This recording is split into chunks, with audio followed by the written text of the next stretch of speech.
दोस्तों, कैसे हैं सभी लोग। दोस्तों जैसा कि हम DEd SC ID second year exam की प्रिपरेशन स्टार्ट कर चुके हैं, तो दोस्तों आज का जो टॉपिक हमारा रहेगा DEd SC ID exam second year exam 2022, यानी कि आज हम करेंगे मोस्ट इम्पोर्टेंट फुल फॉर्म्स जो हमारे सेकेंड ईयर एग्जाम के 6 पेपर हैं। 6 के लिए यानी कि 7 से लेके 12 तक के जितने भी हमारे पेपर हैं उन सभी के लिए मोस्ट इम्पोर्टेंट फुल फॉर्म्स, यानी कि सभी पेपरों से रिलेटेड जो फुल फॉर्म्स आती है हमारे एग्जाम में, प्रश्न पत्र में जो पूछी जाती है पार्ट ए और पार्ट बी में, तो दोस्तों उसके लिए बहुत ही ज्यादा मोस्ट इम्पोर्टेंट है, क्योंकि हर पेपर में आपको 2 या 3 या 4 फुल फॉर्म देखने को मिलती है, जो कि एक फुल फॉर्म आपकी 1 नंबर की होती है। अगर किसी पेपर में 4 फुल फॉर्म आ गई और 6 पेपर आ गई तो 20 नंबर की आपकी फुल फॉर्म ही आती है ऑल ओवर से, ठीक है, ऑल ओवर एग्जाम से। तो दोस्तों एग्जाम के लिए मोस्ट इंपोर्टेंट फुल फॉर्म्स रहेंगी आज की, जो कि हर एक प्रश्न पत्र से संबंधित है।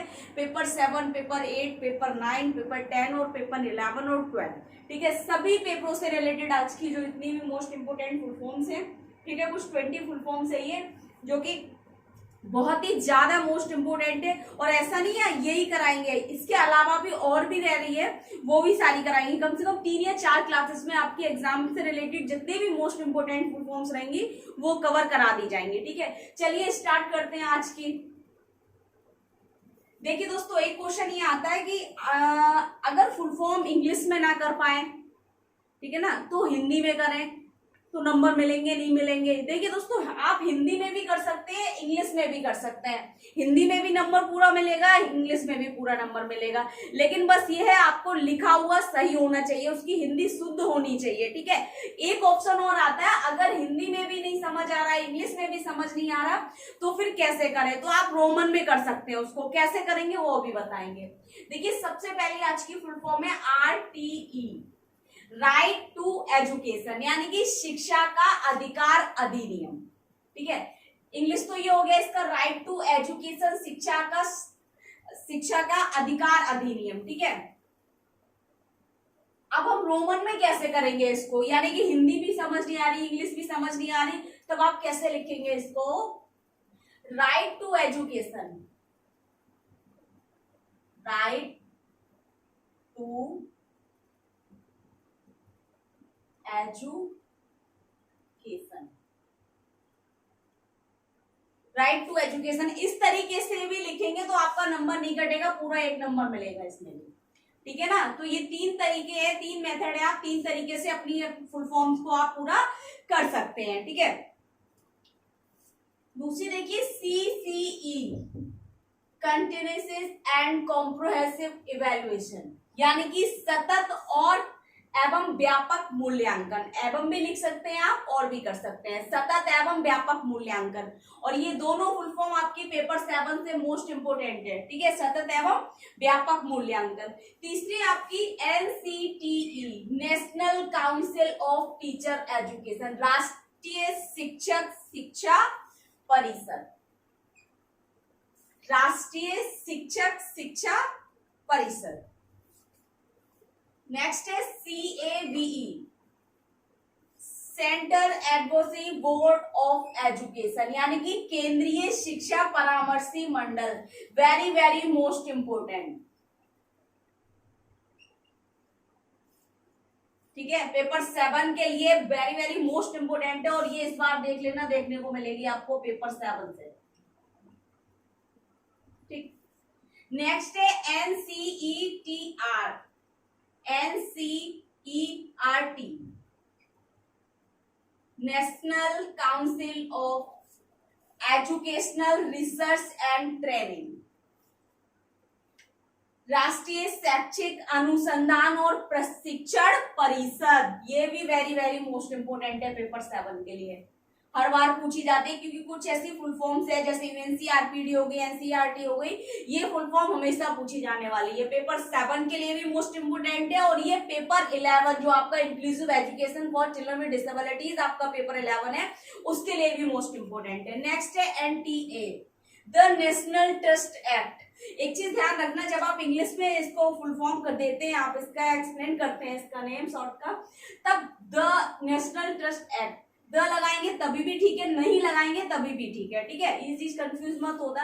और कभी कभी आपको ए नहीं भी मिलेगा देखने को, एंटी लिखा होगा तब भी आप समझ जाना नेशनल ट्रस्ट एक्ट, लेकिन वो एक्ट है इसलिए ए लगा देते हैं। और कभी कभी ए के बाद आपको डैश भी देखने को मिलेगा इस तरीके से, नेशनल ट्रस्ट एक्ट, राष्ट्रीय न्यास अधिनियम। नेक्स्ट देखिए पीडब्ल्यूडी, पर्सन विद डिसेबिलिटीज, बहुत ही इजी है लेकिन पेपर 7 के लिए मोस्ट इंपोर्टेंट है, विकलांगजन अधिनियम। और दूसरा है इसका same RPWD, the rights of the person with disabilities, दिव्यांगजन अधिकार अधिनियम।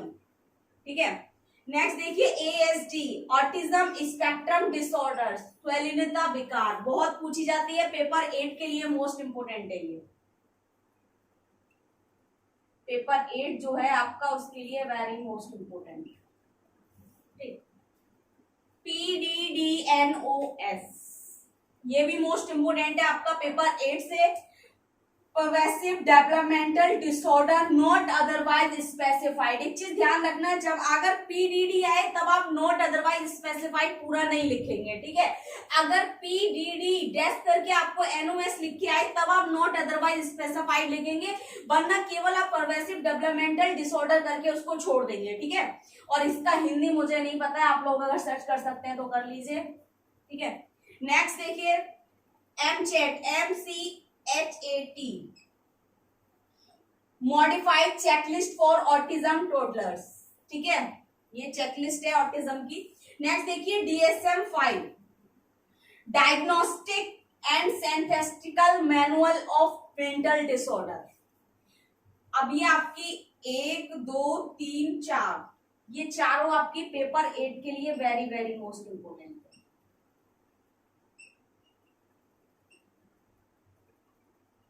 ठीक है। और ये चारों में से अगर आपको कम से कम 2 फुल फॉर्म देखने को मिल जाएंगी, रट लीजिए ये फुल फॉर्म, ठीक है। नेक्स्ट देखिए SMS, सेंसरी मोटर स्टिमुलेशन, यानी कि पेपर 8 से ही है, ये भी एसोसिएटेड डिसेबिलिटी की अगर हम बात करें, ठीक है, पेपर 8 से सेंसरी मोटर स्टिमुलेशन, ठीक है। SSA सर्व शिक्षा अभियान, ठीक। नेक्स्ट देखिए IEDSS, inclusive education of the disable secondary stage, यानी कि ये है माध्यमिक स्तर पर विकलांगों की समावेशी शिक्षा, ठीक। नेक्स्ट देखिए TLM, टीचिंग लर्निंग मटेरियल, शिक्षण अधिगम सामग्री, ठीक। VRC, ब्लॉक रिसोर्स सेंटर, ये पेपर 11 के लिए मोस्ट इंपोर्टेंट है, पेपर 7 से भी आपका मोस्ट इंपोर्टेंट है, ठीक है। ब्लॉक संसाधन केंद्र, ब्लॉक का मतलब अगर हिंदी निकालेंगे तो बहुत बड़ा हो जाएगा, क्योंकि ब्लॉक वो होता है जो बहुत सारे केंद्रों का एक मेन ऑफिस होता है, एक कार्यालय होता है, ब्लॉक उसे बोलते हैं। तो आप इस तरीके से लिख सकते हैं ब्लॉक संसाधन केंद्र हिंदी में, ठीक है। CRC, cluster resource centre, cluster संसाधन केंद्र, ठीक। सबसे लास्ट है देखिए आज की फुल फॉर्म रमसा, RMSA, राष्ट्रीय माध्यमिक शिक्षा अभियान, राष्ट्रीय माध्यमिक शिक्षा अभियान, हिंदी में इस तरीके से आप कर सकते हैं। तो ये सभी जितनी भी आज मैंने आपको मोस्ट इंपोर्टेंट फुल फॉर्म कराई है, very very most important full form रहेंगी। और ये एग्जाम में आपको देख लो, क्योंकि हर पेपर से, पेपर 7 से लेकर 12 तक की मोस्ट इंपोर्टेंट फुल फॉर्म्स थी, और कम से कम पार्ट A, पार्ट B या पार्ट C तक हम जितनी भी मोस्ट इंपोर्टेंट फुल फॉर्म रहेंगी सभी कवर करा दी जाएंगी। बाकी अब DED सेकेंड ईयर एग्जाम की प्रिपरेशन स्टार्ट हो गई है, तो आपको बीच बीच में मोस्ट इंपोर्टेंट क्लास मिलती रहेंगी एग्जाम से रिलेटेड। और इसके अलावा अगर आपको कुछ समझ नहीं आ रहा है, कुछ डाउट लग रहा है, कुछ पूछना है, तो कमेंट बॉक्स में जाके कमेंट करें, ज्यादा से ज्यादा वीडियो लाइक करें, चैनल को सब्सक्राइब करें, बेल आइकन को प्रेस कर दें, ताकि नेक्स्ट आने वाली क्लास आप तक पहुंचती रहे। दोस्तों थैंक यू सो मच।